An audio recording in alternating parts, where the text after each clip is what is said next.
ఇది పిల్లల్లో సర్వసాధారణము. చాలా కామన్‌గా చూస్తుంటాం. పిల్లవాడికి ముక్కు నుంచి రక్తం కారడము ఎస్పెషల్లీ సమ్మర్ మంత్స్‌లో చాలా కామన్‌గా వస్తుంటుంది. పెద్దవాళ్ళలో అంటే ముసలి వాళ్ళలో కూడా ఇది చాలా కామన్ అండి. దీన్ని ఎపిస్టాక్సిస్ అంటాము.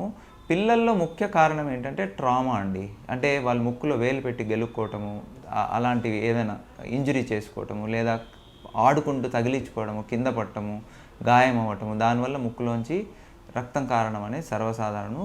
అరుదుగా కొంతమంది పిల్లల్లో మాత్రము ఏదైనా బ్లడ్‌లో అంటే హీమోఫిలియా అని, von Willebrand factor deficiency అని అలాంటి ప్రాబ్లమ్స్ ఉన్న పిల్లల్లో మాత్రం కంటిన్యూస్‌గా అంటే రికరెంట్‌గా బ్లీడింగ్ అవుతూ ఉంటది.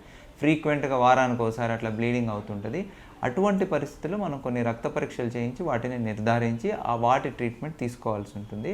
కానీ యూజువల్‌గా పిల్లల్లో ఏంటంటే బ్లీడింగ్ అవుతుంది అంటే ఒక చిన్న ఐస్ ప్యాక్ పెట్టి పిల్లవాడిని పడుకోబెట్టకుండా కూర్చోబెట్టి ముక్కును గట్టిగా ఒత్తి పట్టుకుంటే ఒక 10 మినిట్స్ నోట్లో గాలి తీసుకోమని చెబితే యూజువల్లీ ఈ బ్లీడింగ్స్ అన్నీ స్టాప్ అవుతాయండి.